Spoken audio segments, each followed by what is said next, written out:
அதனுடைய முடிவை மாற்றி அமைத்திருக்கிறோம். உண்மையிலேயே பொதுமக்களுக்கு அளிக்கப்பட வேண்டிய நாடகம். தோழர் தொல் திருமா போன்றவர்கள் இதை பார்த்து இந்நாடகத்தை இன்னும் எப்படி செழுமையாக்க வேண்டும் என்று கருத்தை தெரிவிக்க வேண்டும் என்ற அடிப்படையில் இங்கே இந்த நேரத்தில் உங்கள் முன்னாலே இந்த நாடகத்தை நிகழ்த்துகிறோம். சென்னை கலைக்குழு அளிக்கின்ற பட்டாங்கில் உள்ளபடி என்கிற நாடகம்.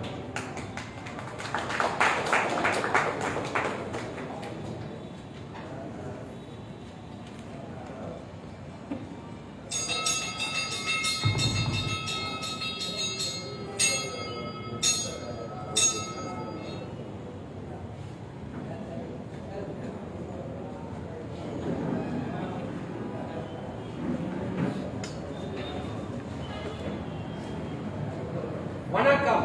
பாச்சல் காவல் நிலையம், திங்களூர் சரகம், சான்றோர் மாவட்டம். இன்று நம் காவல் நிலையத்திற்கு புதிதாக புகார் ஒன்று வந்துள்ளது. அது அன்றாடம் வருகிற புகார்களில் ஒன்றல்ல. காவல்துறை தீவிர கவனத்தை கோருகிற புகார். அது என்னவென்று பார்க்கலாமா? அது என்னவென்று பார்க்கலாமா?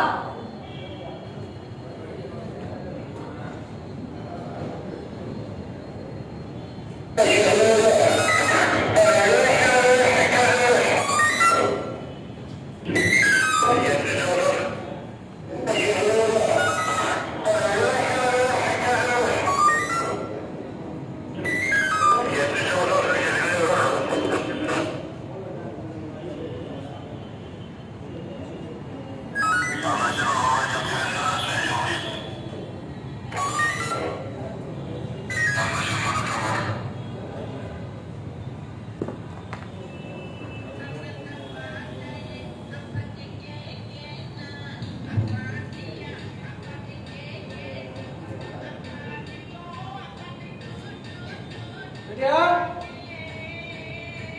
ரெடியா?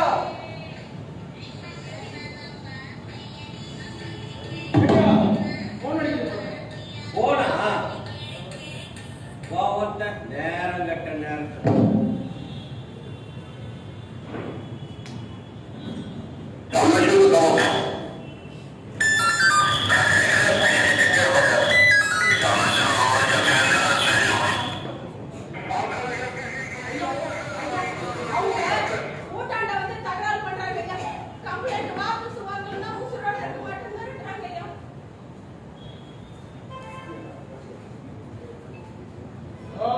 கடைசியில் ஒரு கான்செப்ட் உட்காந்துருக்காருல்ல, அவரை போய் பார்த்து போங்க.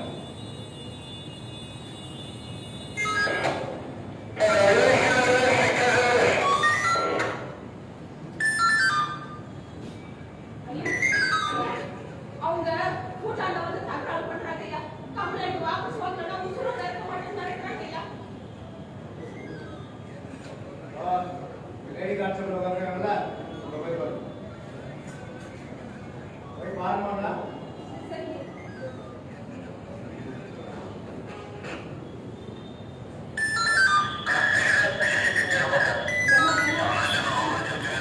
அவங்க கூட்டாண்ட வந்து தகராறு பண்றாங்கம்மா.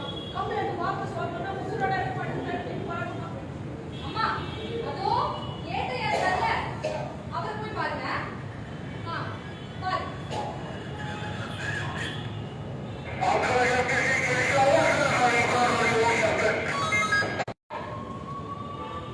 எப்ப தண்ணிக்கு தவறு வாங்கிக்கினேன். வண்டியில கட்டியா தந்தாருங்க. அப்பதான்.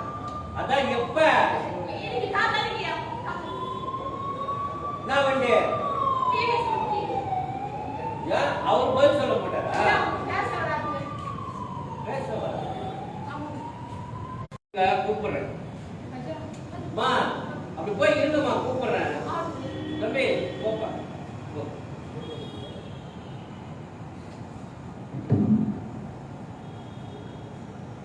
இதோ சாமிக்கு வாயா. வாயா இங்க. ஓ, என்ன நினைச்சிருக்கிறான் அந்த ஆளு? சுமூகமா போன்ற ஐடியாவே அந்த ஆளுகிட்ட இல்லையா? இன்னைக்கு காத்தால அந்த வாயிலா புள்ளைய பிடிச்சி அடிச்சிருக்கிறானுங்க. ஓ, நம்மள ஒம்பள மாட்டி விட்டுருவானுங்கய்யா. ஆமா, அந்த ஆளுக்கு தெரியுமா தெரியாதா? உண்மையிலேயே அந்த அம்மா கொடுத்த கம்ப்ளைண்ட SC ST POA ஆக்ட்ல போடணும். நான் தான் போனா போதே சமாதானமா போலாமேன்னு போடாம விட்டுட்டேன். என்னையா ரொம்ப தான் ஆடுறாங்க. இந்த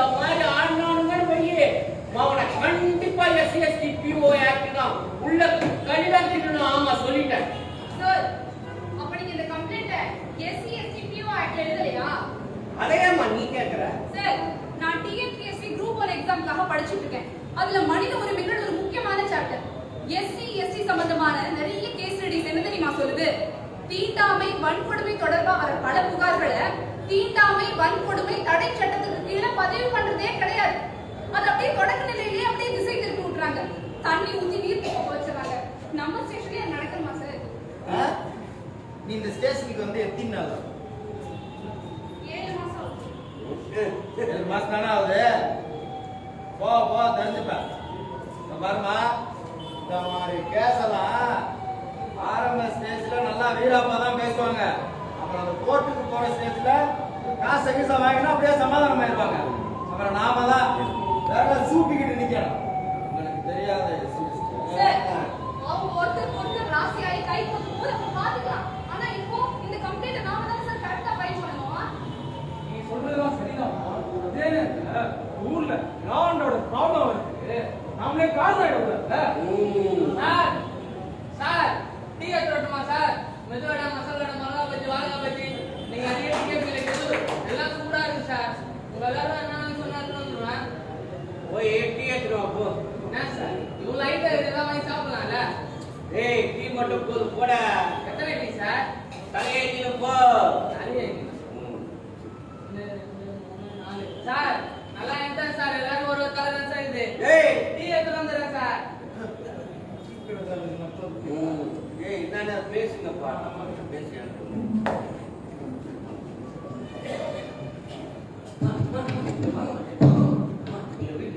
நான் ஆரம்பிச்சு சரி சொல்றேன். ஐயா ஊட்டான வந்து ஐயா,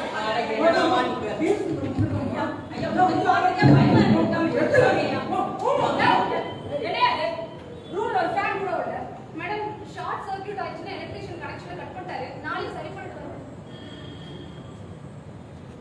ஏட்டையா அம்மா எங்க உங்க இன்ஸ்பெக்டர் எங்க போயிருக்காரு? அம்மா கோர்ட்டுக்கு போயிருக்காரு.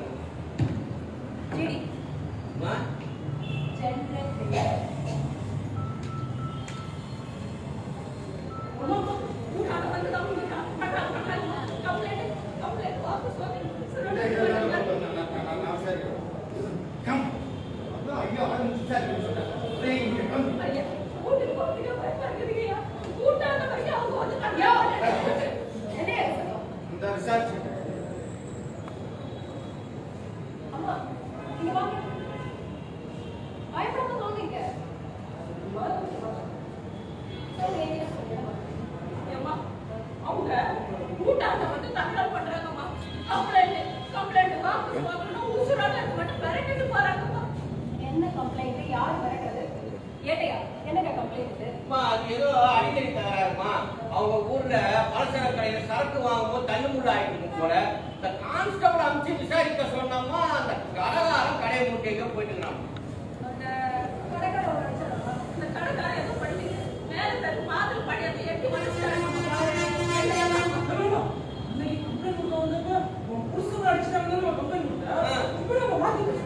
ஆமாங்க. அதான் என்னை எட்டி வந்துட்டாரு. அதுக்கு தான் என் வீட்டுக்காரர் கண்ண பொம்பளையே ஏன் கண்ணு முன்னாடியே எட்டி வருவீங்க குறுக்க மறிச்சு கேட்டாரு. அவ்வளோதான் கேட்டா சாதி கேட்ட நாய உனக்கு அவ்வளோ ஆகிரப்பாடான்னு சொல்லி அங்க முட்டை கொடுத்து வச்சதை கட்டை எடுத்து அடி அடின்னு அடிச்சுட்டாருமா. அடுக்க வந்து கடற்காரே அடிக்க போயிட்டு இவ்வளோ பிடிக்கும். அப்புறம் மாதிரி பாடியாரோட மதிக்கதை கலந்து வந்து 4 இன்ஸ்டுக்கு போனோம். என்னன்னு சொல்றாங்க? சாதி கேட்ட நாய சக்கிலி நாய ரத்த மாட்டு துண்டுற உங்களுக்கெல்லாம் அவ்வளோ ஆகிரப்பாடான்னு சொல்லி அடிச்சேன். உன் வீட்டுக்காரர் என்ன பண்ணான்றதுக்காக அப்படி அடிச்சாங்க? என் பொண்ணு பொம்பளையே யாரையா எட்டி வந்துச்சேன்னு அவர் கையை பிடிச்சு மறிச்சுங்க. ஓ புரிஞ்சா அவர் கையை பிடிச்சானா? என்னடா ஏட்டையா அந்த அம்மாட கொண்டை எடுங்க. எடுங்க. எதுக்கு மாதா கொண்டை எட்டி வந்துச்சு? அவர் எட்டி வந்து நீ என்ன பண்ண? அம்மா நான் பொண்ணுக்கு பண்ணிக்கணும். அந்த பொண்ணு கட்டிங்க என் வீட்டுக்காரருக்கு ஒரு கட்டு வீடியோ எனக்கு ஒரு சேர் கட்டி அவங்க பாய்க்கிட்டேன். கொஞ்சம் சுண்ணாம்பு கேட்டேன். சுண்ணாம்பு டப்பா அது போய் எடுத்துக்கொண்டேன். சுண்ணாம்பு டப்பா பச்சா மாதிரி பாத்திரம் பாடியாரு நின்று நின்றார். ஐயா கொஞ்சம் நவுறு சுண்ணாம்பு எடுத்துட்டு போய் எடுத்துமா.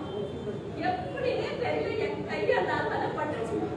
அவ்வளவுதான் ஏதோ பெரிய வந்த மாதிரி ஏன் சக்கரை உண்டு உனக்கு கண்ணு தெரியா முடிச்சிட்டாருமா. உன் பேருமா மாதிரி குழந்தைங்க உன் வீட்டுக்கு வந்து சின்னப்பன் சின்னப்பனும் செல்லப்பனும் சின்னப்பனும். ஐயா இங்க பாருங்க, செல்லப்பன் எழுதி வச்சிருக்கீங்க. ரவி உன் பேர் என்னப்பா? ஆமா புகழேந்தி. பேச சாரி சொல்லி திட்டாங்கம்மா. ஆமாம்மா சாரி மேல சொல்லி திட்டாங்களே. அன்னைக்கு ஸ்டேஷன் வந்து கம்ப்ளைண்ட் கொடுக்கும்போதே ஐயோ அடிச்சாங்களா? ஆமா ஆமாம்மா என் வீட்டுக்காரர் காலைல பெரிய அடி. அன்னைக்கு ஸ்டேஷனுக்கு வரும்போது நோட்டி நோட்டி வந்து சமாளிச்சு வந்து கம்ப்ளைண்ட் கொடுத்துட்டோம். வீட்டுக்கு போய் மண்ணை அடிச்சு பத்து போட்டுக்கிட்டோம். நாள் பார்த்து நான் ஒன்பது உடனே வைக்க மாட்டோம். இப்போ எனக்கு கூட கட்ட முடியவே வேணும். நாளைக்கு நம்ம போகணும். சரி இந்த கம்ப்ளைண்ட் உங்களை வாபஸ் வாங்க சொல்லி மிரட்டறியா? எல்லாம் அந்த மாதிரி பாடியாத பங்காளி வகையில தான் வேற யாரும் சேர்ந்து கூட்டோட அங்கே ஒரே வச்சுக்கிறேன். இன்னைக்கு என் அவன் வண்டியை வச்சு அவன் வண்டியை பிடிச்சிட்டாருங்கம்மா. அடிச்சாங்களா? அடிச்சாங்களா சொல்லி தம்பி ஒன்று அடிச்சாங்களா?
பரவாயில்ல கொடுப்பா.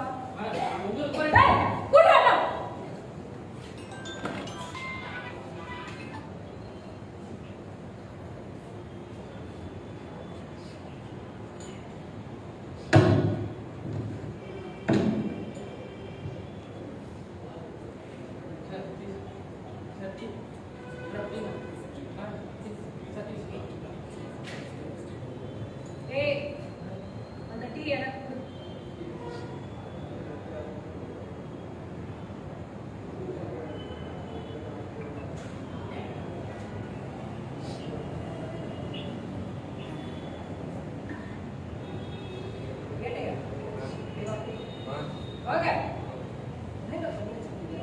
இது எஸ்சி எஸ்டி பிஓ ஆக்ட்ல கம்ப்ளைண்ட் வந்தோடனே எனக்கு ரெஃபர் பண்ணிருக்கு. நான் வெயிலபிள் ஆஃபென்ஸ். நீங்க ஏதோ சாதாரண அடிக்கடி கேஸ் மாதிரி எழுதி வச்சிருக்கீங்க. கம்ப்ளைண்ட் கொடுக்க வந்த அன்னைக்கு அவங்க அவளை தெளிவா சொல்லலைங்கம்மா. என்னன்னு சொல்லி திட்டினாங்க. நீங்க என்ன கேட்கணும்? நீங்க தான் பெட்டிஷன் கொடுத்த மாதிரி எழுதிட்டீங்க. உதச்சாங்க கட்டையார் அடிச்சாங்கன்னு சொன்னது அடிப்படை போட்டு ஹாஸ்பிட்டல் கூட்டு போய் அவங்க மெடிக்கல் சர்டிஃபிகேட் எடுத்துருக்கோம். என்ன பண்ணாத இன்ஸ்பெக்டர் எங்க கதை? அதான் மாமா கோர்ட்டுக்கு போயிருக்கேன். இந்த கம்ப்ளைண்ட் நீங்க இன்னும் வேற என்ன நடவடிக்கை? பொட்டிக்கடைக்காரர் விசாரிக்கலாம்னு பொட்டிக்கடைக்கு போயிருந்தோம்மா. கடை பூட்டி இருந்ததுங்கம்மா. அப்புறம் இருக்கிறவங்கள்ட்டெல்லாம் விசாரிச்சு அந்த மாதமணியை நம்பர் வாங்கி அவர்கிட்ட பேசினேம்மா. ஸ்டேஷன் கூட வர சொன்னேம்மா. அவங்க ஏதோ வெளியூர் போயிருந்தாலும் வர ஒரு 3-4 நாள் ஆகுது சொல்லிட்டாங்க. அவங்க எதுக்கு ஸ்டேஷனுக்கு வர சொன்னீங்க? ஓ சமாதானம் பேசவா? சமாதானம் பேசி இல்லைங்கம்மா, ஊருக்கு ஏதாவது உபாரம் பண்ணலாம். ஏங்கம்மா, ஊரு இப்ப இருக்கிற நிலைமையில அந்த பிரச்சனையை கொண்டு போனோம்னா ஊர் 2 பக்கம் இல்லைங்க. அதான் சம்பளம். ஏற்கனவே ஊரு சரி ஊரு 2 பக்கம் தலையா தீண்டாமை அன்புமை தடை சட்டமே 2000 ஒன்னாக்கற சட்டம் தானையா?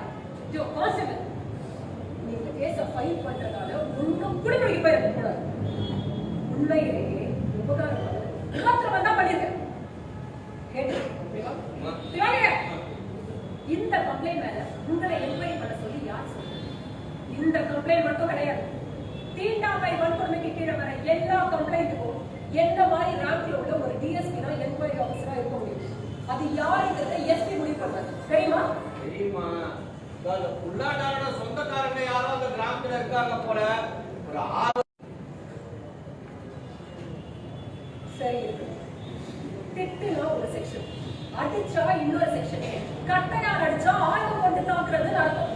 அடிப்பட்டவங்க உடனே ஹாஸ்பிட்டல் கூட்டிட்டு போய் ஒரு மெடிக்கல் டெஸ்ட் எடுத்துக்கணும்.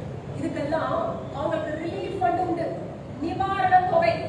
பணம் அது அவங்களுக்கு உடனே கிடைக்கிறதுக்கான ஏற்பாடு பண்ணிருக்கோம். பாருங்க, எஸ்சி எஸ்டி பிஓஏ கம்ப்ளைண்ட் வந்த உடனே எஃப்ஐஆர் ஃபைல் பண்ணுங்க. அதை விட்டு இந்த என்கொயரிக்குள்ள ஒண்ணு வைக்கிறது இதெல்லாம் நாம பார்த்துக்கணும். இதுதான் சட்டம். உயிர்நிலைய கசகுனது இதெல்லாம் அட்டம்ப்ட் மர்டர் அந்த செக்ஷன்ல போடுங்க. எல்லாத்தையும் தெளிவா திருப்பிக்கவே. அப்புறம் அவங்க வீட்டுக்கு போலீஸை காவல் போடு, புரியுதா? அப்புறம் எஃப்ஐஆர் ஃபைல் பண்ணி இப்பவே எஸ்பி ஆஃபீஸ் போய் சேரும். இப்பவே எஃப்ஐஆர் எஸ்பி ஆஃபீஸ் ஆளுங்களை கதை வீடு முடிக்காத நாயத்தை தடுப்பு பண்றப்ப ஊரை போய் கொலையில சரி ஏதாவது நாங்க வாயை கொண்டு பேச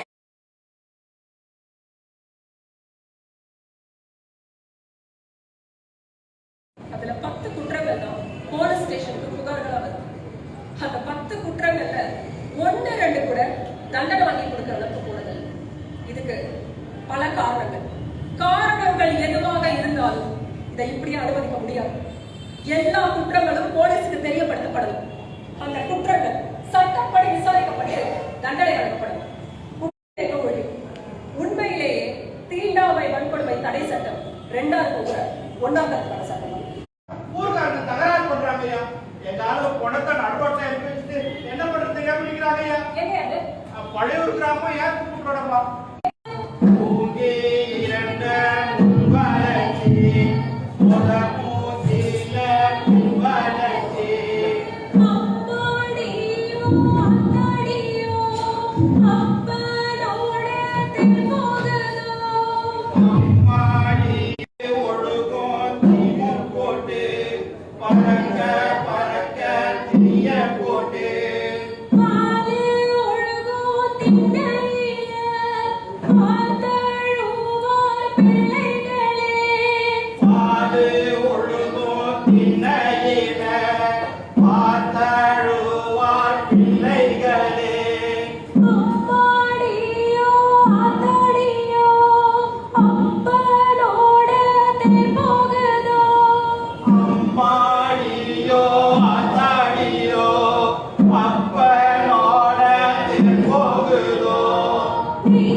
அது மட்டும் இல்லாம தெற்காலத்து காத்தடிச்சா பூரா நாட்டமும் ஊருக்கு தான் வரும்.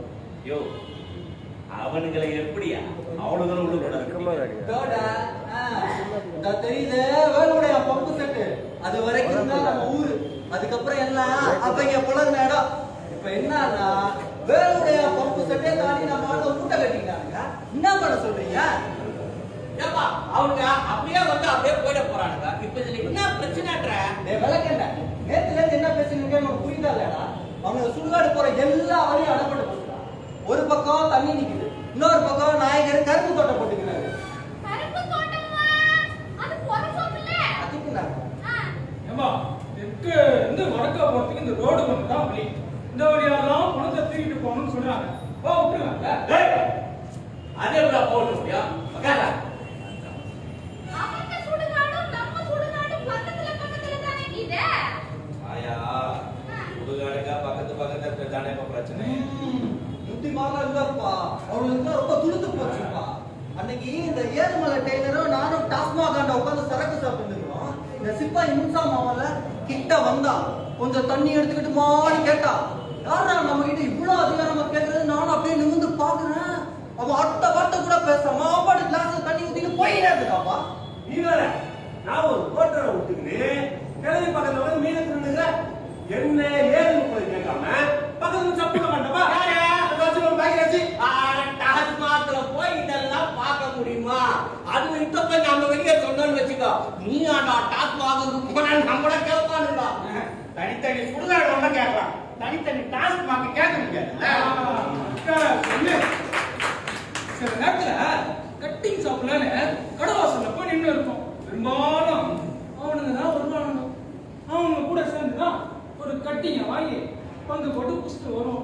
ஒண்ணு சொல்றேன் கேட்டுக்கோங்க, ஒன்னா சேர்ந்து கட்டிங் சாப்பிடுறதுக்கு நம்ம ஆளுங்க எவ்வளவு மாட்டான்னு வை, இந்த சாக்கை பிரிச்சு ஊத்துறதுக்கு ஒரு பிசினாரித்தனம் பண்ணுவானுங்க பாரு. எப்பா எப்பா. ஆனா அவனுங்க அப்படி இல்லப்பா, நம்ம நிக்க போக்காரு பாருங்க. இன்னும் கொஞ்சம் ஊத்து தேவையானு கேட்பானுங்க. பாத்துக்கோங்க, எல்லாம் ஒரு பயம் தானே. பயங்களே ஒரு வசதி இல்ல. அவனுங்க ஆளுங்க கூட உட்கார்ந்து சாப்பிடும்போது அப்படிதான் எந்த தகராறும் இருக்காது. அது சாப்பிடுவானுங்க. நம்ம ஆளுங்க இருக்காங்க எதுக்காக தகராறு வந்தம்மா குச்சம்மா போனம்மா இருக்க மாட்டானுங்களேப்பா. அது தீட்டு இது தீட்டு, அங்க வரக்கூடாது இங்க வரக்கூடாது கோடு போட்டு பெரிய புடிங்கி மாதிரி பேசுறதுனா இங்கதான். ஆனா டாஸ்மாக்குள்ள எல்லாம் ஒன்னாதான் ஈசிக்கணும். அவங்களுக்கு சப்போர்ட்டாக பேசிட்டு இருக்கிறேன். என்ன இருந்தாலும் நாம வேற அவங்க வேற. நாம சரி நாம அவங்கன்னு எல்லாம் ஒண்ணா கும்பலுக்குள்ள பஸ்ல போறோம், ட்ரெயின்ல போறோம், திருப்பதிக்கும் போறோம், பழனிக்கும் போறோம், ஆகுக்கும் போறோம், வேளாங்கண்ணிக்கும் போறோம். அங்கெல்லாம் போயிட்டு அவங்க இவங்க நான் பாத்துக்கிறோம். இங்க மட்டும் என்னடா அவங்க இவங்க மட்டும் பேசிக்கிறேன். அவங்க இவங்க பேசாம ஒண்ணுமே இல்லையா? ஊருடா அப்படிதான் பேசுவோம். உட்காரு சொல்லு இவ்வளவு நியாயம் பேசுறாரு. எங்க அவங்க வீட்டு பொண்ணு அதான் அவங்களுக்கு கட்டி கொடுக்க சொல்றாங்க. நாளைக்கு என்னடா பேசுறீங்க? விடு இப்ப என்ன பேசுறான்? எல்லாம் நல்லா கேட்டுக்கோ. என் பொண்ணு நர்சிங் ஃபைனல் இயர் படிக்கிறாங்க. நாங்க என்ன வேடிக்கைடா பாத்துருப்பா கேட்டா டேய் ஓம்பாவோ உனக்கு பொருந்துட்டா நீ என்னடா பண்ணுவியா? அவன் எங்க கொல்லண்டா எங்க கொத்து சும்மா விட்டுற மாட்டாங்க. உங்க அத்தா குடும்பத்தோட தூக்கி சொல்ற வரைக்கும் நாங்க ஒரு பொண்ணை பொறாம பத்தி பேசுறீங்க. ஒரு பொண்ணோட ஒரு வருஷ காலேஜ் ஃபீஸ் நீங்க கட்டியா 1,70,70,000 ரூபாய். டேய் அந்த நாயண்டா ஏன் நான் பேசுனா அவன் பேசுறான்.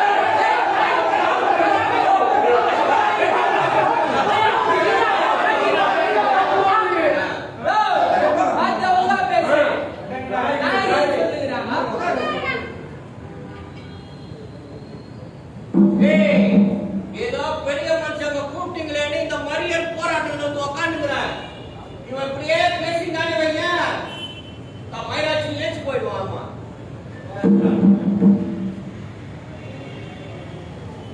அப்பா போலீஸ் ஸ்ட்ரீட் போறதுப்பா. பாருங்க போலீஸுக்கு வருது. யோ 24 மணி நேரமா இருக்கிற வேலை எல்லாம் விட்டுட்டு ரோட்டை நம்ம எதுக்காக பண்றோம்?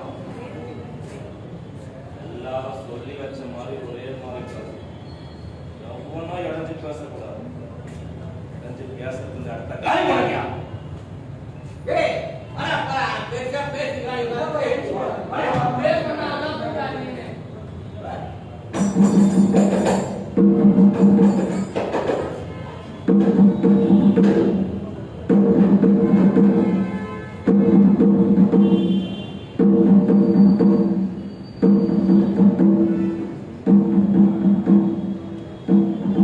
எல்லாரும் அப்படியே உட்காருங்க. உட்கார்ந்தே பேசு. நேத்து சொன்னதேதான் மறுபடியும் சொல்றேன். 24 மணி நேரம் தாண்டிடுச்சு. இதுக்கு மேலே பணத்தை எப்படியே போட்டு வச்சிருக்க முடியாது. ஏற்கனவே பிரஸ்ல மீடியால வந்து பிரச்சனை ரொம்ப பெருசாயிடுச்சுங்க. சீஃப் மினிஸ்டர் வரைக்கும் போயிடுச்சு. போகட்டும் மேடம். சீஃப் மினிஸ்டருக்கும் போகட்டும். பாருங்க மேடம், சீஃப் மினிஸ்டருக்கும் போட்டோம் தானே நாங்க இவ்வளவும் பண்ணோம். ஐயா கொஞ்சம் கவனிங்க. இந்த கிராமத்துல நல்ல பேர் இருக்கு.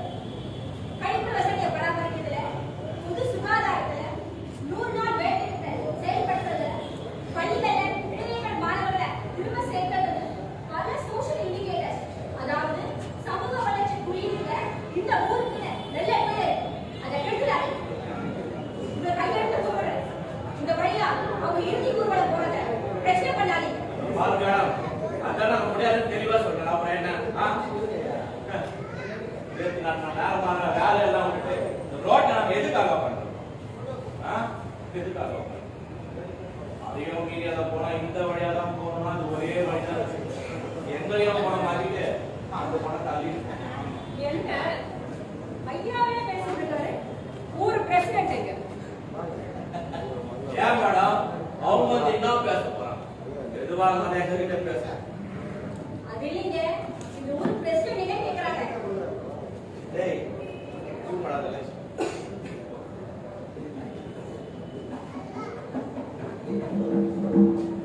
பாருங்க மேடம், இந்த ஊர் பிரசிடென்ட் ஏன் வரும்போது தரலட்சுமிடா.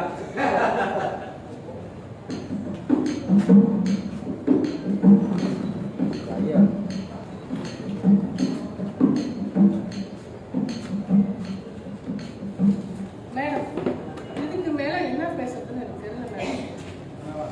அது இல்லைங்க, என்கிட்ட சொன்னதெல்லாம் டிஎஸ்பி மேடத்திலேயே சொல்லுங்க. மேடம், உங்க தனலட்சுமி இந்த ஊர் பிரசிடென்ட் இவ்வளவு நேரம் உங்ககிட்ட பேசிட்டு இருந்தாருல, மாணிக்கன் அவருடைய மருமகன். மேடம், இந்த ஊர் ஜனங்களை மீறி அவங்கள மீறி அவங்க பேச்ச மீறி என்னால ஒன்றும் செய்ய முடியாது மேடம். அது சரிங்க. ஆனா இந்த ஊர் பிரசிடென்ட்ங்கிற முறையில உங்களுக்கு சில கடமைகள் உண்டு இல்லையா மேடம்? அவங்க செய்யறது அநியாயம்னு எனக்கு ரொம்ப நல்லா தெரியுது. ஆனா அவங்க பேச்ச மீறி என்னால ஒன்றும் செய்ய முடியாது. இவங்களெல்லாம் தூண்டி விடுறதே எங்க மாமனார் தான். எங்க மூத்தாரு, கொழுந்தாரு, வீட்டுக்காரு எல்லாரும் இவங்களுக்கு உடந்த மேடம். இவங்க பேச்ச மீறி என்னால ஒண்ணுமே செய்ய முடியாது மேடம். மேடம், நீங்களாவது கொஞ்சம் சொல்லுங்க.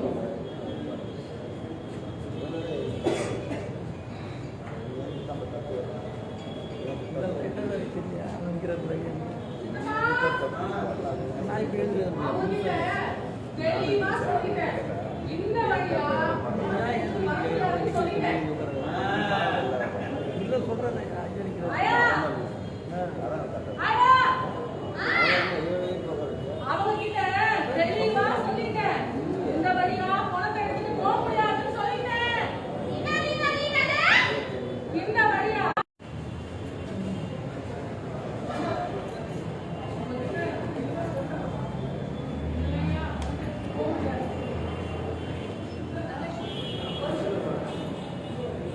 நீங்க ஒரு வேலை மட்டும் பண்ணுங்க. ஊரு கிராம சபையை கூட்டி இந்த கிராமத்துக்கு ஒரு சமத்துவமயம் தேவை அப்படிங்கிற தீர்மானத்தை பண்ணாங்க.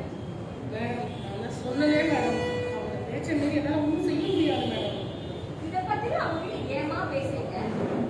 தண்ணி கட்டி கட்டுறது சம்பந்தமா கிராம சபையை கூட்டணும், கலெக்டரே கூட்டம் போட சொல்லியிருக்காரு அப்படின்னு ஒரு தேதியை மட்டும் ஃபிக்ஸ் பண்ணுங்க. அப்பதான் நாங்க பண்ணுவோம். சிக்கல் எதுவும் வராங்க, நீங்க தான் பார்த்துக்கணும். பாருங்க, இது மட்டும் சொல்லுங்க. இது சம்பந்தமா நம்ம கிராம சபையை கூட்டணும், நமக்கு பெரும்பான்மையான ஆதரவு கிடைக்கும். மேடம், இங்க பிரச்சனையே எங்க மாமன் வந்து ஊத்திட்டு வர்றாங்க. அவங்க சொல்றதெல்லாம் இந்த ஊர் ஜனங்க வந்து கேட்பாங்க தான், கொஞ்சம் பயப்படுவாங்க தான். ஆனா எல்லாத்தையும் கேட்டுட்டு தலையாட்டுவாங்கன்னு சொல்ல முடியாது. நம்ம கொஞ்சம் காது வச்ச மாதிரி கிரவுண்ட் ஒர்க் பண்ணோம்னா இந்த தீர்மானத்துக்கு பெரும்பான்மை ஆதரவு வாங்கிடலாம் மேடம்.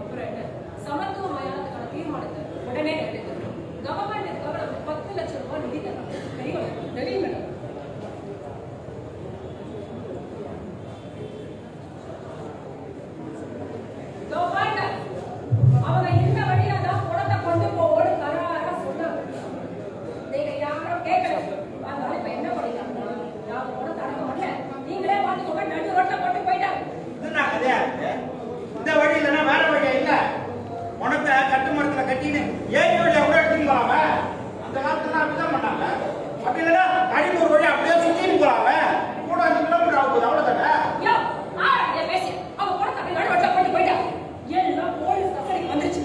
பணத்தை எரிக்கிறதோ புதைக்கிறதோ எல்லாம் போலீஸ் தான் செய்ய போறோம். நாங்க இந்த ரோட்டு வழியா தான் பணத்தை தூக்கிட்டு போக போறோம். ஒழுங்கு மரியாதையா ஒத்துழைக்கும், இல்லைன்னா நான் சட்டப்படியா நடவடிக்கை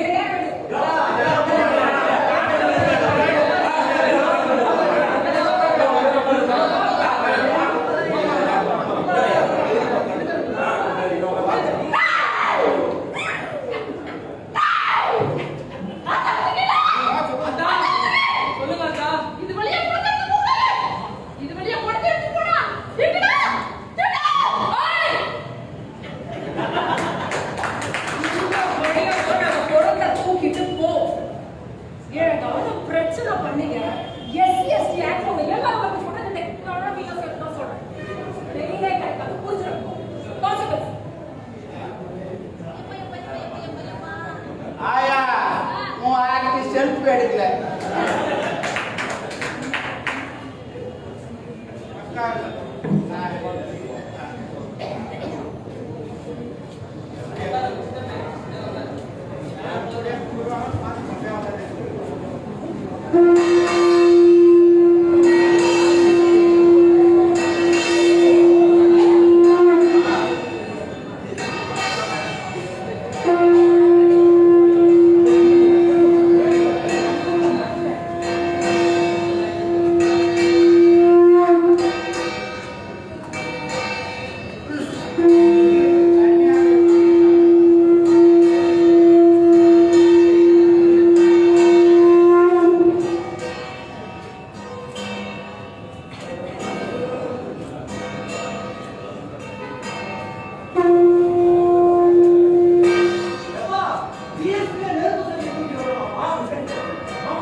எல்லோரும் மூடி சேர்ந்திடும்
ஒரு சாவு விழுந்து வச்சுக்கோம். அதுக்கு நீங்க வருவீங்களா?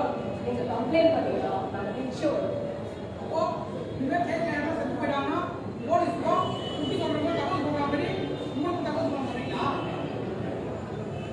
எப்பா பிரச்சனை வேணாப்பா, கொல்லிய வைங்கப்பா. ஓ சார், நாங்க பிரச்சனை பண்ணல சார். எங்க பிரச்சனை என்னன்னு உங்களுக்கு புரிய வைக்கணும், தெரிய வைக்கணும். வாப்பா, நீ பேசுறதுல 100 நியாயம் இருக்கு. தீண்டாமை வன்கொடுமை தடை சட்டமே தீண்டாமையை ஒழிக்கிறதுக்காகவும் பட்டியல் சமூக மக்களை பாதுகாக்கிறதுக்காகவும் அந்த சட்டம் தான். அதை செயல்படுத்துற பொறுப்பு இவருடைய தான். அதை நாங்க இல்லைன்னு சொல்லல சார். நாங்க பணத்தை நடுரோட்ல போட்டு பணத்தோட நீங்க வந்தீங்க, இல்லைன்னா வந்துருக்கீங்களா? அது மட்டும் இல்லாம ஊர் தெரு வழியா பணத்தை நீங்க தான் வந்தீங்க. அப்போ கூட எங்க கேட்க முடியும். உண்மைதான். நீங்க உங்க உரிமைக்காக போராடுறீங்க. அதனால நான் போறேன். இதுவே நீங்க எந்த பிரச்சனையும் இல்லாம போராட்ட வேற வழியை கொண்டு போய் அடக்க விட்டீங்கன்னா எங்க தெரிஞ்சுக்கிறது நம்ம மதுக்கு போறோம். அப்போ பட்டியல் சமூகத்தோட பிரச்சனையா பட்டியல் சமூகம் தான் தீர்வு சொல்றீங்களா? இந்த இடத்துல நாம நாடகத்தை நிறுத்துவோம். பட்டியல் சமூக மக்களோட பிரச்சனைய பட்டியல் சமூகம் தான் தீர்க்கணுமான்னு கேட்கறாங்க. பட்டியல் சமூகத்தோட பிரச்சனைய பட்டியல் சமூகம் தான் தீர்க்கணுமான்னு கேட்கறாங்க. அதிகார வர்க்கம் முறையாக நடந்தால், அதாவது அதிகாரிகள் சரியாக இருந்தால் பட்டியல் சமூக மக்களுக்கு நீதி கிடைத்துவிடும் என்பது உண்மைதான். ஆனால் எல்லா அதிகாரிகளும் அப்படி இருந்து விடுகிறார்களா? சமூக நீதியை செயலாக்கும் பொறுப்பு அதிகார வர்க்கத்திற்கு மட்டுமே உரியதா? அதை அதிகார வர்க்கத்திடமே விட்டுவிட முடியுமா? சரி, ஊர் என இரண்டாக இருக்கும் சமூகத்தை ஒன்றாக்கும் பொறுப்பு நம் ஒவ்வொருவர் மீதும் சுமத்தப்பட்டிருக்கின்றன. சட்டங்கள் அளிக்கும் உரிமைகளை பாதுகாக்க நாமும் பங்கெடுப்போம். கரம் சேருங்கள், ஒன்றிணைங்கள், சமத்துவம் காண்போம், தீண்டாமைக்கு கொல்லி வைப்போம். தீண்டாமைக்கு கொல்லி வைப்போம்.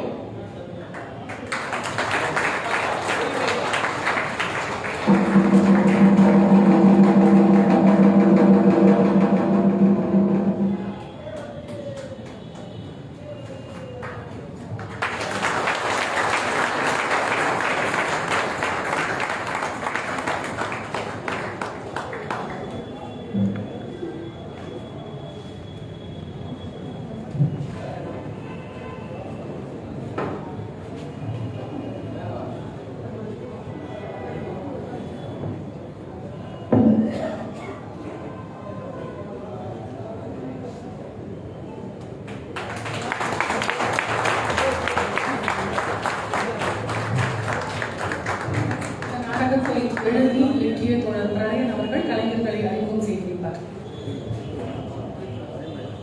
நண்பர்களே, ஒரே நிமிஷம். இது வந்து நாங்களே விரும்பி இங்கே வந்து நாடகத்தை போடணும் என்று கேட்டு வந்து போடுறோம். இருந்தாலும் எங்கே நாடகம் இருந்தாலும் நாங்கள் நாடகத்தின் முடிவில் துண்டேந்தி வருவோம். அது எங்களுடைய பழக்கம். உங்களால் இயன்றதை கொடுங்க. அப்போது எங்களுடைய கலைஞர்கள் அறிமுகம் செய்து வைக்கிறோம். எங்களுடைய சென்னை கலைக்குழு 42 ஆண்டுகளை முடித்து நடைபெற்று 43வது ஆண்டிலே காரியம் இருக்கிறது. இந்த குழுவிலே பங்கெடுக்கிற எல்லோரும் பல பணிகளில் இருந்து கொண்டு இந்த கலைப்பணியில் ஈடுபடுவது தான் அவர்களை அறிமுகம் செய்து வைக்கிறேன். அர்ஷத் அவர் சாஃப்ட்வேர் இன்ஜினியரிங் ஒரு சுய தொழில் செய்கிறாரு. மணிசுந்தரம் இவர் ஒரு இண்டிபெண்டன்ட் போட்டோகிராஃபர், வீடியோகிராஃபர்.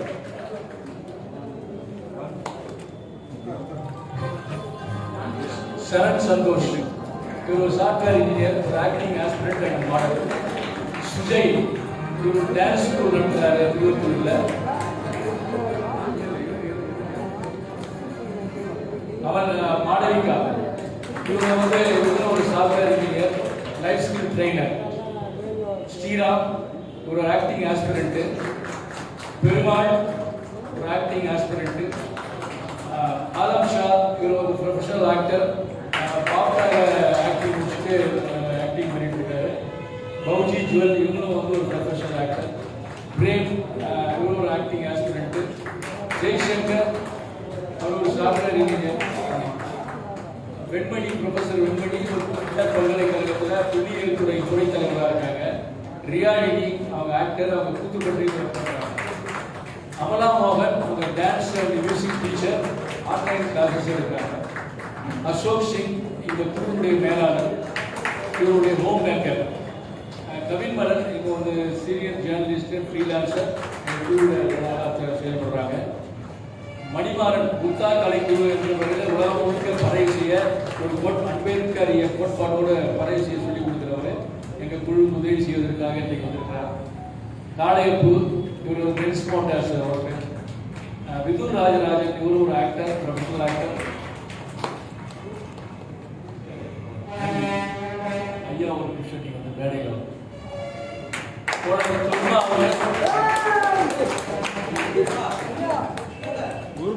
சும்மா இவங்க எல்லாரும் போய் வசூல் பண்ணிருப்பாங்க.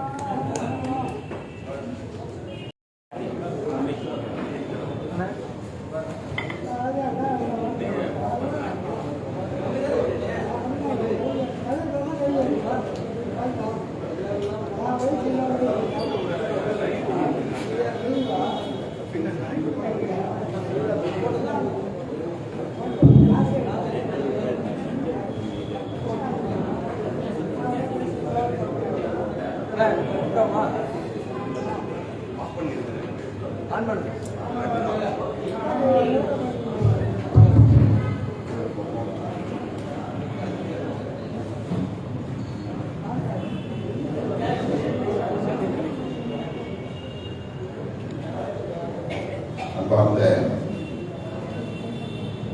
சென்னை கலைக்குழுவை அமைத்து சிறப்பாக இயக்கிக் கொண்டிருக்கிற தோழர் பிரணயன் அவர்கள் உள்ளிட்ட கலைக்குழுவை சார்ந்த கலைஞர்களே, இங்கே கூடியிருக்கிற தோழர்களே, உங்கள் அனைவருக்கும் என்னுடைய பணிவார்ந்த வணக்கத்தை தெரிவித்துக் கொள்கிறேன். பட்டாங்கில் உள்ளபடி என்ற பெயரில் இந்த நாடகத்தை தோழர் பிரணயன் அவர்கள் வடிவமைத்து இங்கே நம் முன்னால் இயக்கி காட்டியிருக்கிறார். ஒரு மணி நேரம் போனதே அவருக்கு தெரியவில்லை. இன்றைக்கு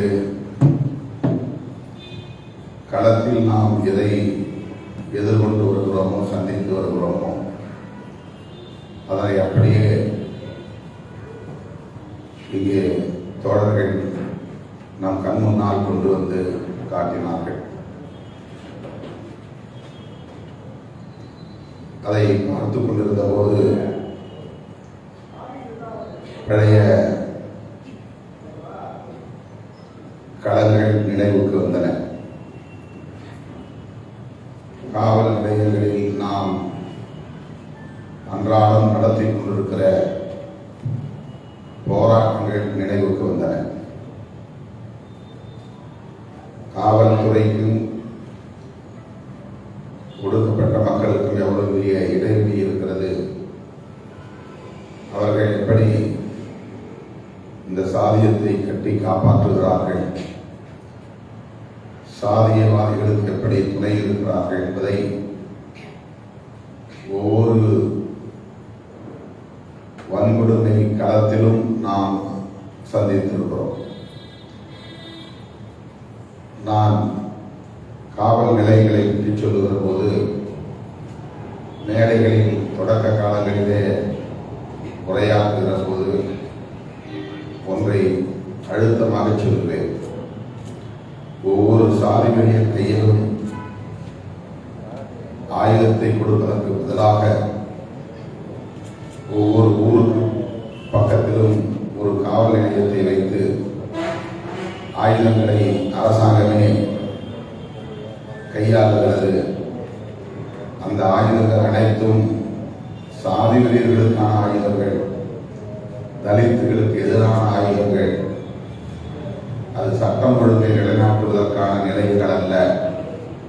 சாதி வெறியர்கள் கைகளில் தனித்தனியே ஆயுதங்கள் கொடுப்பதற்கு பதிலாக அதிகாரிகளே அந்த ஆயுதங்களை வைத்திருக்கிற ஒரு இடம்தான் ஆயுத கிடங்குதான் காவல் நிலையங்கள் என்று சொல்லுவேன். ஒரு நாள் கூட காவல்துறையினரை நமக்கான ஒரு சக்தி என்று நாம் நினைத்ததே இல்லை. அப்படி ஒரு எண்ணம் வந்ததே இல்லை. அவன் கான்ஸ்டபிளாக இருந்தாலும், இன்ஸ்பெக்டராக இருந்தாலும், டிஎஸ்பியாக இருந்தாலும், எஸ்பியாக இருந்தாலும், 100 விழுக்காடு அவர்கள் தலித்துகளுக்கு எதிரிகளாக இருக்கிறார்கள் என்கிற எண்ணம் தான் களத்திலே நமக்கு மேலோங்கியது.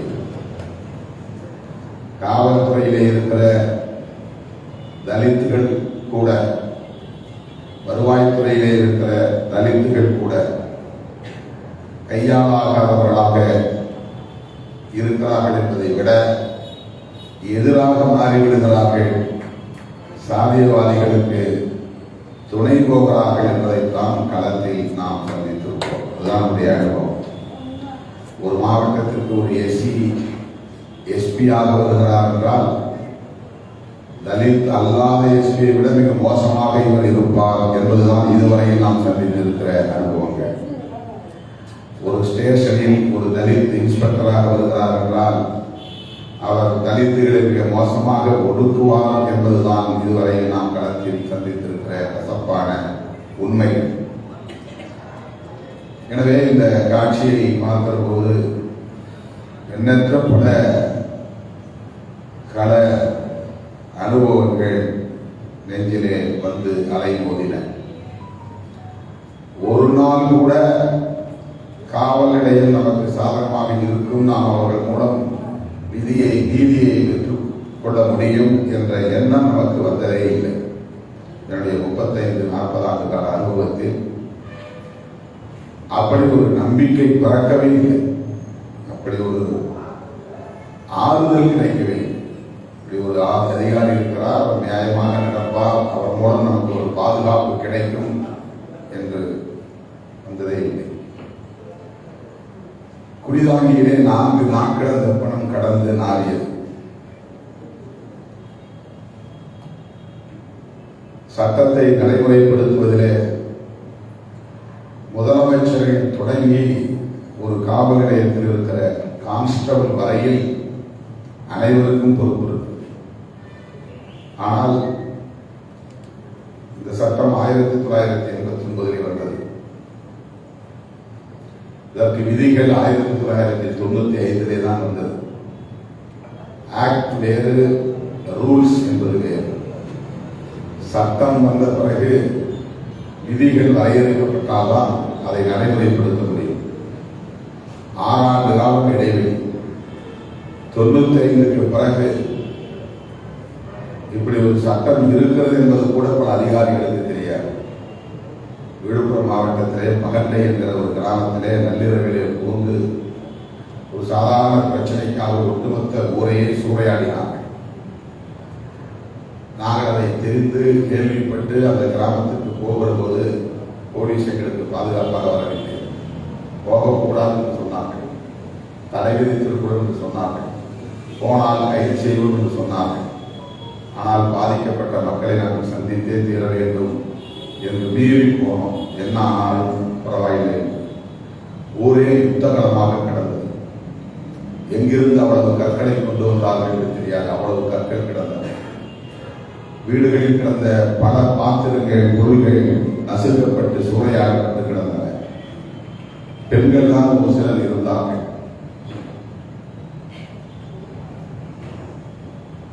அதே போல நெடுங்கல்பட்டு ஒரு விழுப்புரத்தில், அந்த ஊரில் அதே போன்ற ஒரு வன்முறை வெளியாகும். ஒரே நாளில் இந்த 2 சம்பவங்களையும் நாங்கள் பார்த்தோம். பார்த்து முடித்துவிட்டு அடுத்த நாள் மாவட்ட ஆட்சியரை போய் நாங்கள் சந்திக்கிறோம். இப்படி ஒரு சம்பவம் நடந்திருக்கிறது. இதுவரை இந்த SC/ST ஆக்ட் பிரகாரம் வழக்கு பதிவு செய்யப்படவில்லை என்று சொன்னபோது, POA ஆக்ட் என்று சொன்னபோது, அப்படி என்றால் என்ன என்று கலெக்டர் கேட்டார். மாவட்ட ஆட்சித்தலைவர் POA ஆக்ட் என்ன அப்படின்னு கேட்டார்.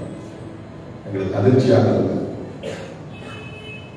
அதன் பிறகு நான் எடுத்து சொன்னோம், சரி நான் பார்க்குறேன், அப்படி இருந்தால் அந்த சட்டத்தின்படி வழக்கு பதிவு செய்ய சொல்றேன்.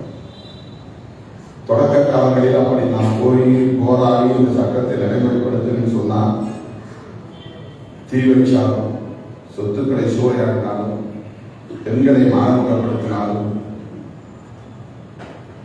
வெட்டி காயப்படுத்தினாலும், இளைஞர்களை கட்டி வைத்து அடித்து வாயிலை சிறுநீர் கழித்தாலும் எல்லாவற்றுக்கும் ஒரே செக்ஷன் தான் போட்டார்கள். 3(1)(10 செக்ஷன் 3 கிளாஸ் 1 சப் கிளாஸ் 10. இதுக்கு என்னன்னா சாதியை சொல்லி இழிவா பேசிய குற்றம், அவ்வளவுதான். வேற எந்த செக்ஷனையும் அவர் பயன்படுத்துறது கிடையாது. கிட்டத்தட்ட 10 ஆண்டுகள் வரை இப்படித்தான் இருந்தது. பிறகு நாங்கள் போய் ஒவ்வொரு பிரச்சனைக்கு சண்டை போட்டு தீ வச்சா வேற வழக்கு செக்ஷன், பெண்களை மானபங்கப்படுத்தினா வேற செக்ஷன், ரேப் பண்ணா வேற செக்ஷன். இதுக்கெல்லாம் நீங்க ஐபிசி போட வேண்டிய தேவையில்லை. இதுக்குன்னு தனியே பிஓஏ ஆக்ட் வந்திருக்கு. இதை இம்ப்ளிமெண்ட் பண்ணுங்க. நான் சட்டமன்றத்தில் இருந்தேன். இந்த சட்டத்தை நடைமுறைப்படுத்துங்கன்னு சொன்னப்போ எல்லாம் வேடிக்கையா பார்த்தாங்க. இப்போ காவல்துறை அதிகாரிகளுக்கு இது தொடர்பான விழிப்புணர்வு பயிற்சி தர வேண்டும் அப்படின்னு நான் சொன்னேன்.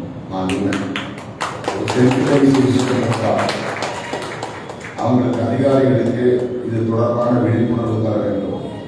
அதுக்கு பிறகு இந்த welfare secretary, Adi Dravidar welfare மினிஸ்ட்ரிக்கான ஒரு செக்ரட்டரி, அப்ப கிறிஸ்தாஸ் காந்தி ஐஏஎஸ் இருந்தார். அவருடைய காலத்தான் தனியே ஒரு கமிட்டி போட்டு, சென்சிட்டைசேஷன் கமிட்டி ஒரு கமிட்டியை போட்டு அப்புறம் அதிகாரிகளுக்கெல்லாம் வகுப்படுத்த வேண்டியிருந்துச்சு. வகுப்படுத்த பிறகு அங்கொன்றும் இங்கொன்றுமாக இந்த மேடையில் இருக்க 100 சம்பவம் நடக்குன்னா 10 சம்பவம் தான் கம்ப்ளைண்ட் ஆகும். 10 சம்பவத்துல 1-2 தான் வந்து வழக்கா பதிவாகுது. அதுவும் தண்டனை பெறக்கூடிய நிலையும் நடந்தது. இப்ப கூட விழுப்புரம் மாவட்டத்தில் 2 கேஸ் 13 வருஷத்துக்கு முன்னால் நடந்தது. 2 கேஸ் சம்பந்தப்பட்டவர்கள் அக்யூட்டட், அவ்வளவு பேர் விடுதலை. வன்முறை நடந்தது உண்மை, தீ வைத்தது உண்மை, தலித்துகள் பாதிக்கப்பட்டது உண்மை, சொத்துக்கள் சூறையாடப்பட்டது உண்மை. ஆனால் குற்றவாளிகள் அத்தனை பேரும் நிரபராதிகள் என்று விடுவிக்கப்பட்டு விட்டார்கள்.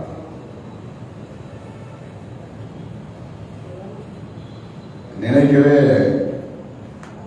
நெஞ்சு பதறுகிறது. எப்படி இந்த அதிகார வர்க்க கட்டமைப்பு இங்கே இருக்கிறது. போலீஸ், ரெவென்யூ ஆபீஷியல்ஸ், ஜுடிஷியரி எல்லாமே எளிய மக்களுக்கு எதிராக இருக்கிறது. எத்தனை வழக்குகள் நாம் வந்து சண்டை போட்டு அந்த வழக்குகளை பதிய வைத்தாலும் கூட கடைசியில் வந்து விடுதலையாகி விடுகிறார். தண்டனை சதவீதம் ரொம்ப ரொம்ப ரொம்ப ரொம்ப குறை. இது இந்தியா முழுக்க இருக்கிற பிரச்சனைகள். குடிதாங்கில 4 நாள் மாறி கிடந்தது. போலீஸ் கொஞ்சம் வேகமா அதை இறங்கி இருந்தால் கடத்தி விரட்டிட்டு எடுத்து போயிருக்க முடியும். அந்த ஊரை தாண்டி போகும்போது ஒரு சின்ன பாலம், அந்த பாலத்தை உடைத்தாங்க. அந்த வழியா போயிடக்கூடாது. தப்பி பணத்தை தூக்கிட்டு அந்த பாலம் வழியா போனா அதை அனுமதிக்க கூடாது.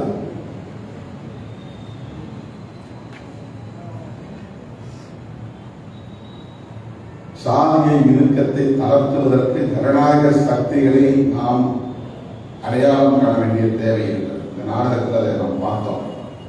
மறியல் உட்கார்ந்த இடத்துல 2 பேர் எழுந்து அவங்க என்ன பண்ணுவாங்க, இந்த வெளியே தான் போகணும். அவங்க தரப்புல என் பொண்ணு விரும்பினா கூட அவங்க திருமணம் பண்ணி வைப்பேன் என்று சொல்லக்கூடிய ஓரிருவர் அவங்க தான் ஜனநாயக சக்திகள்.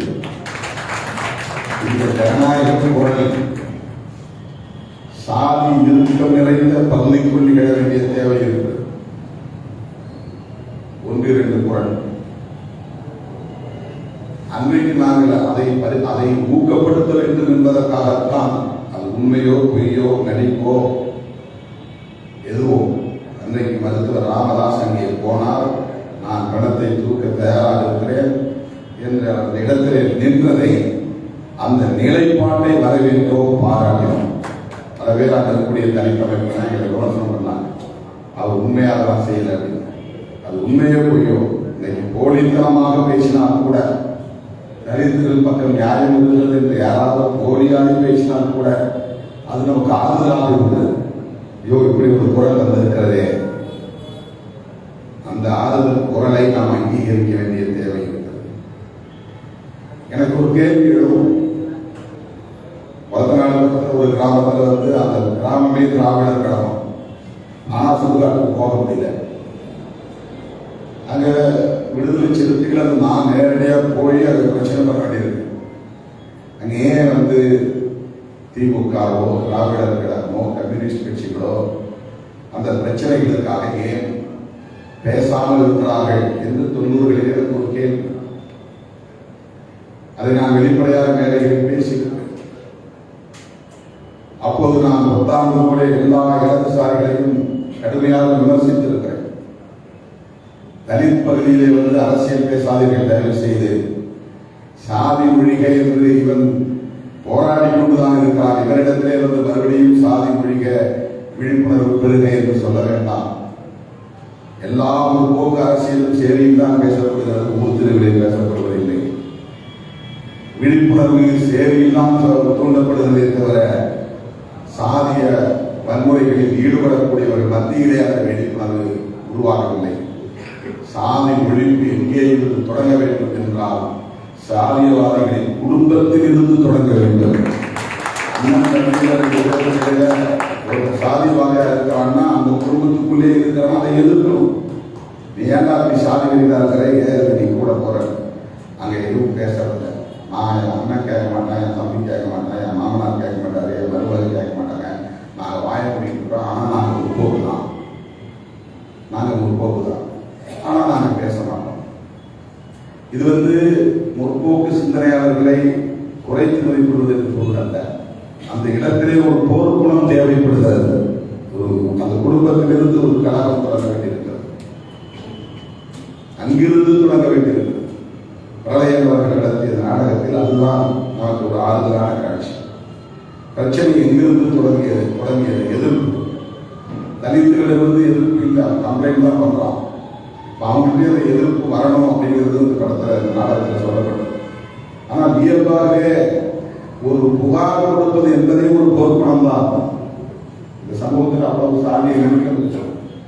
கம்ப்ளைண்ட் கொடுக்கிற அளவுக்கான ஒரு துணிச்சல் ஒரு சங்கிலியர் குடும்பத்தை சார்ந்த பெண்மணிக்கு வருகிறது. காவல் நிலையத்திற்கு வந்திருக்கிறது. என் மகனை இப்படி கொலை வைத்தார்கள் நடத்தினார்கள், என் கணவனை இப்படி தாக்கி அவன் குணமாகிறான், மருத்துவமனைக்கு கூட போக முடியவில்லை என்று துணிந்து காவல் நிலையத்திலே புகார் கொடுக்கிறாரே, அதுதான்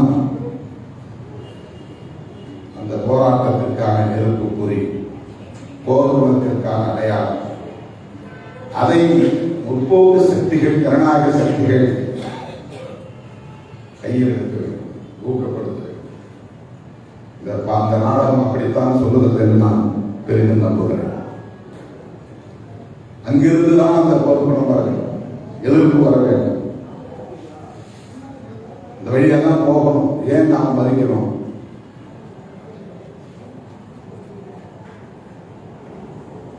போலீஸ் அதிகாரி, ஒரு பெண் போலீஸ் அதிகாரி, ஒரு டிஎஸ்பி இங்கே வழக்கமாக காவல்துறையினர் இருக்கிற அலட்சியத்தை உடைத்து, மெத்தன போக்கை உடைத்து, தனித்து விரோத போக்கை உடைத்து அவர் சட்டத்தை நடைமுறைப்படுத்துவதற்கு போராடுகிறார்.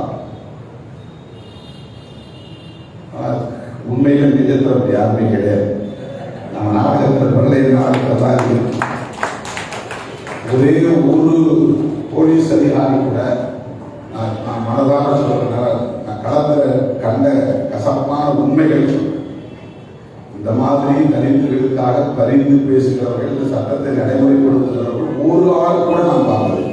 அதுவும் பெண் போலீஸ் அதிகாரிகள் இந்த அளவுக்குலாம் துணிச்சலாக பேசுறவங்க அந்த நாடகத்தில் தான் இருக்க முடியும். சட்டத்தை நடைமுறைப்படுத்த வேண்டும் என்று சொல்லுகிற துணிச்சல் உள்ள ஒரு பெண் போலீஸ் அதிகாரி பிரளயம் நாடகத்தில் தான் இருக்கிறது. கிடையவே கிடையாது. நான் யதார்த்தமான கடைசியாக இந்த கொல்லி வைக்கிற நேரத்தில் பாதிக்கப்பட்ட குடும்பத்தின் சார்பில் பிரளயம் ஒன்றை பேச வைக்கிறார். இன்னைக்கு நீங்க தூக்கிட்டு வந்துட்டீங்க, பிணத்தை நீங்க தூக்கிட்டு வந்தீங்க, எங்களை தூக்க சொல்லலையே, அது எவ்வளவு முக்கியமான நீங்க. அதுதான் நான் மயிலாடுதுறையில் ஒரு ஊர், அந்த ஊர் பேர் மறந்து போச்சு, மயிலாடுதுறை போலீஸ் நடக்கிட்டு பாடியை தூக்கிட்டு தண்ணீரை இறங்கி போறாங்க. அப்படி கொதிக்குது மனசு. யாருக்கு பயப்படுகிறது இந்த துறை, காவல்துறை? என்ன பயம் புரியல. ஏன் போலீஸ் அது பிறந்து போகணும்? அதுவும் ஏன் ஆத்துல இறங்கி போகணும்? ஏன் அந்த எல்லோரும் போகக்கூடிய பேருந்து செல்லக்கூடிய பாதையில் கூட போலீஸார் போக முடியாதுன்னா அப்ப யாருக்கு இந்த அரச கட்டமைப்பு அஞ்சுகிறது? தலித்துகளால் அந்த வெளியே போக முடியாது, சரி. போலீஸார் போக முடியாதா? அங்கிருந்து அவர்களை அப்புறப்படுத்த முடியாதா? அவர்கள் மேல எந்த சிராய்ப்பும் ஏற்படக்கூடாது என்று எப்படி காவல்துறை நினைக்கிறது? எவ்வளவு பெரிய அதிர்ச்சியாக இருக்கிறது இதெல்லாம் கேட்கிற போது. உண்மையெல்லாம் இப்ப போலீஸ் வந்தாங்க, அவங்க தான் நெருப்பு செடி தூக்கிட்டு வராங்க, பாடியை தூக்கிட்டு வராங்க. இப்ப கடைசியாக பாதிக்கப்பட்ட ஒரு குடும்பத்தில் இருந்து 2 பேர் வரா கொல்லி வைக்கிறது. நான் வச்ச அந்த யாரையும் நீங்க செஞ்சிருங்க, நாளைக்கு பணம் விழுந்தா என்ன செய்ய முடியும்? நீங்க வருவீங்களா? அவனுக்கு அது ஒரு எக்ஸிஸ்டிங் கிரைசிஸ் உருவாது. நான் இங்கே இருக்கிறேன், நான் இங்கே ஓட முடியாது. நான் இந்த இடத்துல நீங்க சொன்னீங்கன்னா உங்களுக்கு ஒத்துழைப்பா இருக்கிறேன்னா நாளைக்கு திரும்ப கூப்பிட்டு அடிப்பான், மறுபடியும் ஒரு பணம் விடும். அப்ப நாங்க எப்படி எடுத்துட்டு வர்றது? இதுதான் கேள்வி. நாடகத்தை தூண் முடிச்சாங்க. ஏன்னா எஸ்சி மக்களுடைய பிரச்சனைகளை எஸ்சி மக்களே தான் தீர்த்து கொள்ள வேண்டுமா? எஸ்சி மக்களுக்கு எதிரான வன்முறைகளை எஸ்சி மக்களே தான் போராடி நிறுத்த வேண்டுமா? இதுதான் கேள்வி. ஆதிக்கப்படுகிறவர்கள் உரிமைகளை கோருவது, கிளைமிங் அத்தாரிட்டியாக இருப்பது அவசியமானதுதான். பாதிக்கப்படுகிறவர்கள் அதிலிருந்து மீள வேண்டும் என்பதற்காக போராட வேண்டும் என்பது உண்மைதான். இந்த போர்ப்படும் அவசியம்தான். ஆனால் எந்த தரப்பிலிருந்தும், அதிகார வர்க்கத்தின் எந்த தரப்பிலிருந்தும் பாதிக்கப்பட்ட மக்களுக்கு ஆதரவான நிலை இல்லை என்றால் அவர்களால் என்ன செய்ய முடியும்? மதுரை மக்களிடையே நான் பேசுகிற போது சொல்லுவேன், நான் பல வயதாக செல்லுவேன். சாதி அடிப்படையில் நடக்கிற யுத்தத்தின் போது காவல்துறையை ஒதுக்கீட்டில் 24 மணி நேரத்தில் சாதியை ஒழித்து காட்டுவார்கள் பாதிக்கப்பட்ட மக்கள் என்று நான் சொல்றேன்.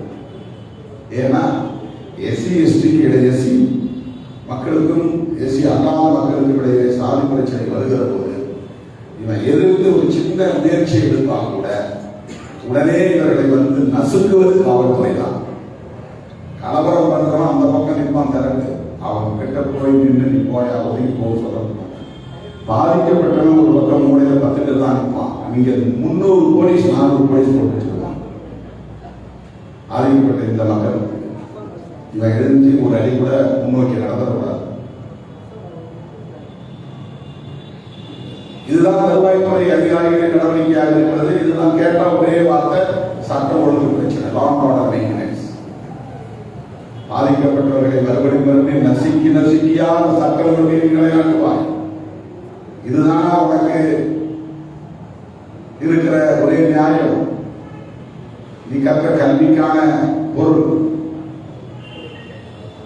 சட்டத்தை இம்ப்ளிமெண்ட் பண்ணதை விட சட்டம் ஒழுங்கை நிலைநாட்ட வேண்டும். அதனால் பெரும்பான்மையாக இருக்கக்கூடிய ஆதிக்க சக்திகளுக்கு ஒத்துழைக்க வேண்டும்.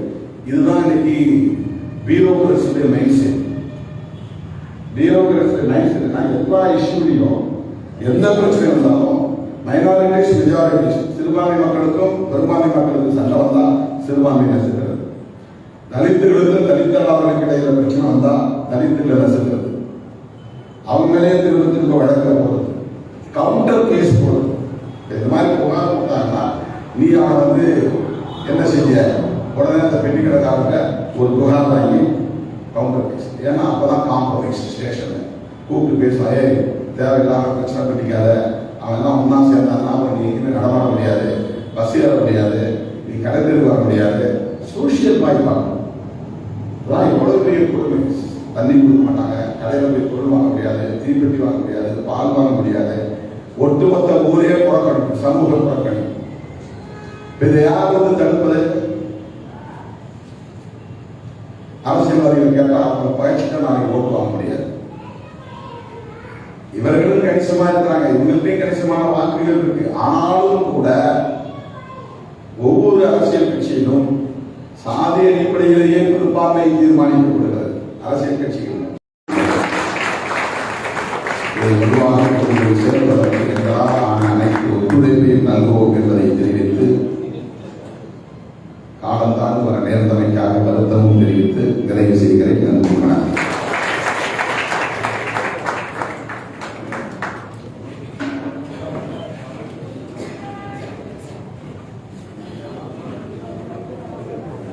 சென்டர்